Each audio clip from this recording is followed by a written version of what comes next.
2 Coríntios 6. E nós, cooperando também com ele, vos exortamos a que não recebais a graça de Deus em vão, porque diz, ouvi-te em tempo aceitável e socorri-te no dia da salvação. Eis aqui agora o tempo aceitável, eis aqui agora o dia da salvação.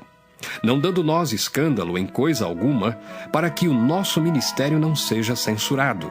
Antes, como ministros de Deus, tornando-nos recomendáveis em tudo, na muita paciência, nas aflições, nas necessidades, nas angústias, nos açoites, nas prisões, nos tumultos, nos trabalhos, nas vigílias, nos jejuns, na pureza, na ciência, na longanimidade, na benignidade, no Espírito Santo, no amor não fingido, na palavra da verdade, no poder de Deus, pelas armas da justiça, à direita e à esquerda, por honra e por desonra, por infâmia e por boa fama, como enganadores e sendo verdadeiros, como desconhecidos, mas sendo bem conhecidos, como morrendo e eis que vivemos, como castigados e não mortos, como contristados, mas sempre alegres, como pobres, mas enriquecendo a muitos, como nada tendo e possuindo tudo.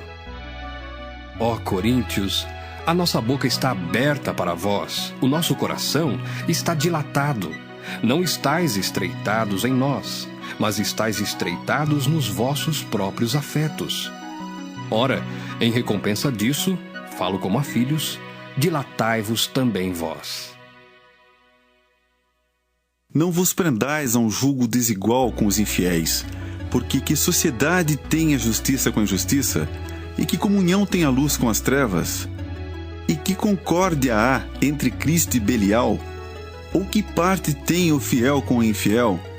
E que consenso tem o templo de Deus com os ídolos? Porque vós sois o templo do Deus vivente, como Deus disse, neles habitarei e entre eles andarei, e eu serei o seu Deus, e eles serão o meu povo.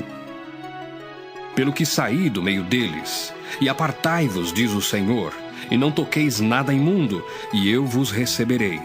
E eu serei para vós pai, e vós sereis para mim filhos e filhas, diz o Senhor Todo-Poderoso.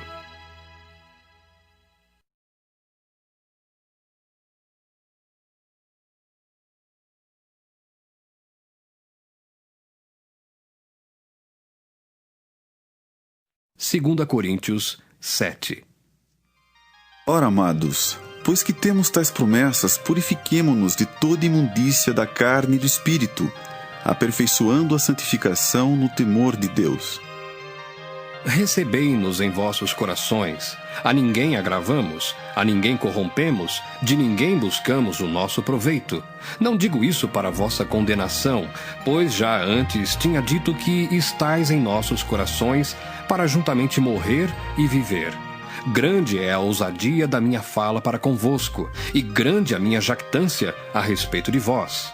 Estou cheio de consolação e transbordante de gozo em todas as nossas tribulações.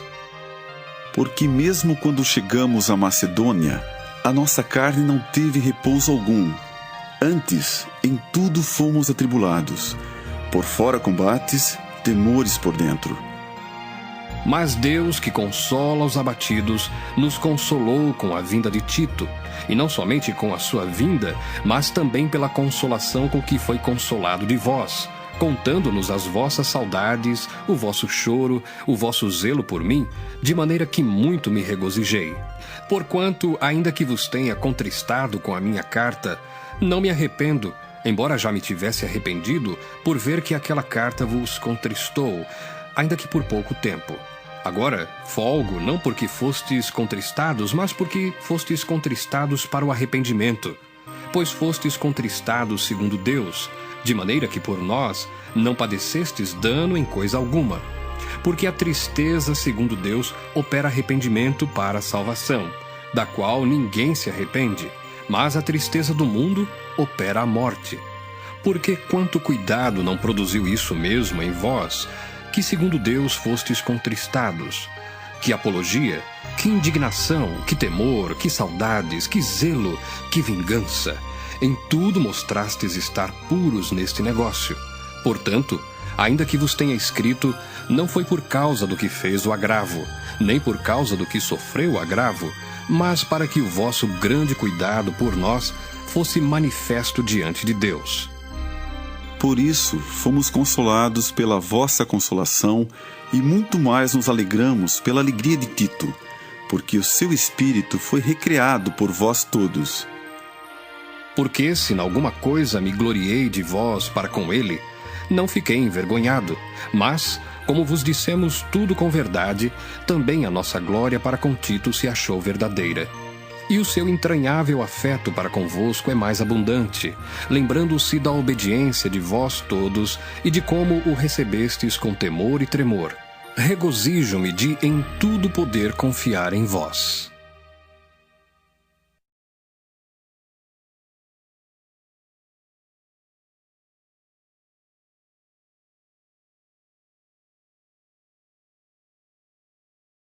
Segunda Coríntios 8. Também, irmãos, vos fazemos conhecer a graça de Deus dada às igrejas da Macedônia. Como em muita prova de tribulação, houve abundância do seu gozo, e como a sua profunda pobreza superabundou em riquezas da sua generosidade. Porque segundo o seu poder, o que eu mesmo testifico, e ainda acima do seu poder, deram voluntariamente, pedindo-nos com muitos rogos a graça e a comunicação deste serviço que se fazia para com os santos. E não somente fizeram como nós esperávamos, mas também a si mesmos se deram primeiramente ao Senhor e depois a nós, pela vontade de Deus. De maneira que exortamos a Tito que, assim como antes tinha começado, assim também acabe essa graça entre vós. Portanto, assim como em tudo sois abundantes na fé, e na palavra, e na ciência, e em toda diligência, e em vossa caridade para conosco, assim também abundeis nessa graça. Não digo isso como quem manda, mas para provar, pela diligência dos outros, a sinceridade da vossa caridade. Porque já sabeis a graça de nosso Senhor Jesus Cristo, que sendo rico, por amor de vós se fez pobre, para que pela sua pobreza enriquecesseis. E nisso dou o meu parecer. Pois isso vos convém a vós, que desde o ano passado começastes, e não foi só praticar, mas também querer. Agora, porém, completai também o já começado, para que assim como houve a prontidão de vontade, haja também o cumprimento segundo o que tendes. Porque se há prontidão de vontade, será aceita segundo o que qualquer tem, e não segundo o que não tem. Mas não digo isso para que os outros tenham alívio, e vós opressão, mas para igualdade. Neste tempo presente, a vossa abundância supra a falta dos outros, para que também a sua abundância supra a vossa falta, e haja igualdade. Como está escrito, o que muito colheu não teve de mais, e o que pouco não teve de menos. Mas graças a Deus que pôs a mesma solicitude por vós no coração de Tito, pois ele aceitou a exortação e, muito diligente, partiu voluntariamente para vós. E com ele enviamos aquele irmão, cujo louvor no Evangelho está espalhado em todas as igrejas. E não só isso, mas foi também escolhido pelas igrejas para companheiro da nossa viagem, nessa graça que por nós é ministrada para a glória do mesmo Senhor e prontidão do vosso ânimo. Evitando isto, que alguém nos vitupere por essa abundância, que por nós é ministrada. Pois zelamos o que é honesto, não só diante do Senhor, mas também diante dos homens. Com eles enviamos também outro nosso irmão, o qual, muitas vezes e em muitas coisas, já experimentamos ser diligente e agora muito mais diligente ainda, pela muita confiança que em vós tem. Quanto a Tito, é meu companheiro e cooperador para convosco. Quanto a nossos irmãos, são embaixadores das igrejas e glória de Cristo. Portanto, mostrai para com eles, perante a face das igrejas, a prova da vossa caridade e da nossa glória acerca de vós.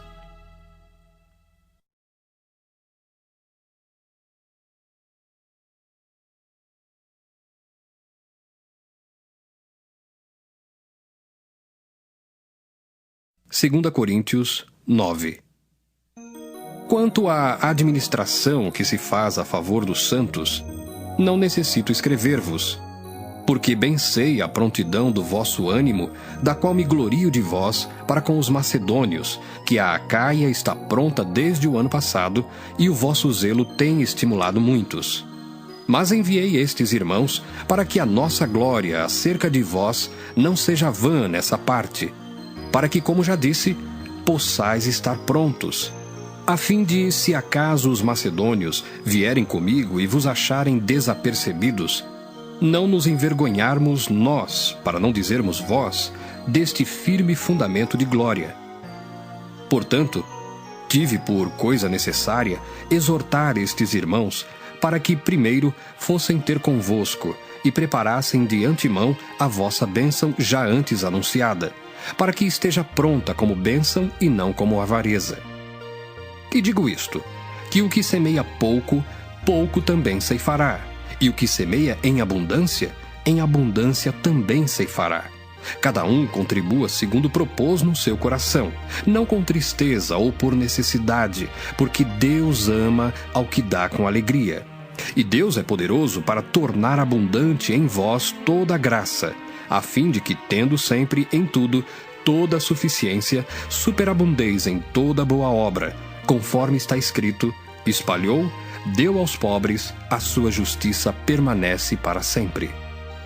Ora, aquele que dá a semente ao que semeia, e pão para comer, também multiplicará a vossa sementeira, e aumentará os frutos da vossa justiça, para que em tudo enriqueçais para toda beneficência, a qual faz que por nós se deem graças a Deus. Porque a administração desse serviço não só supre as necessidades dos santos, mas também redunda em muitas graças que se dão a Deus, visto como, na prova desta administração, glorificam a Deus pela submissão que confessais quanto ao Evangelho de Cristo, e pela liberalidade de vossos dons para com eles e para com todos, e pela sua oração por vós, tendo de vós saudades, por causa da excelente graça de Deus que em vós há. Graças a Deus, pois, pelo seu dom inefável.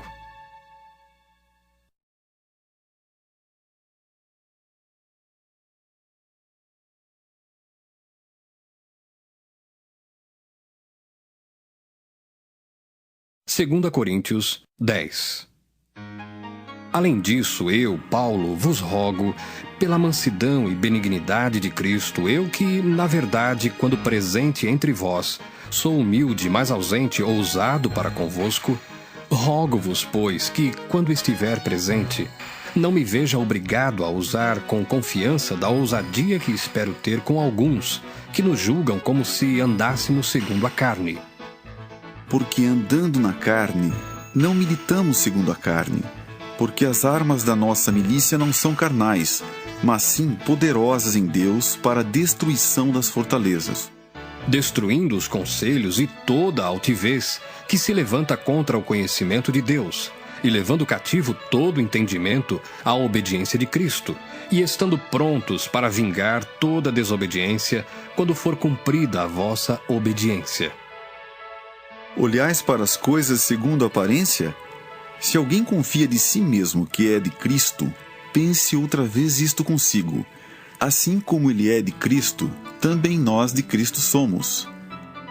Porque ainda que eu me glorie mais alguma coisa do nosso poder, o qual o Senhor nos deu para edificação e não para a vossa destruição, não me envergonharei, para que não pareça como se quisera intimidar-vos por cartas.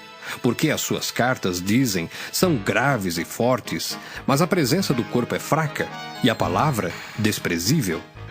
Pense o tal isto: quais somos na palavra por cartas, estando ausentes, tais seremos também por obra, estando presentes. Porque não ousamos classificar-nos ou comparar-nos com alguns que se louvam a si mesmos, mas esses que se medem a si mesmos e se comparam consigo mesmos estão sem entendimento.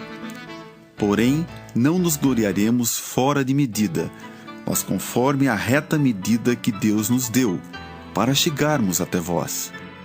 Porque não nos estendemos além do que convém, como se não houvéssemos de chegar até vós, pois já chegamos também até vós no Evangelho de Cristo, não nos gloriando fora de medida nos trabalhos alheios, antes tendo esperança de que, crescendo a vossa fé, seremos abundantemente engrandecidos entre vós, conforme a nossa regra, para anunciar o Evangelho nos lugares que estão além de vós e não em campo de outrem, para nos não gloriarmos no que estava já preparado. Aquele, porém, que se gloria, glorie-se no Senhor, porque não é aprovado quem a si mesmo se louva, mas sim aquele a quem o Senhor louva.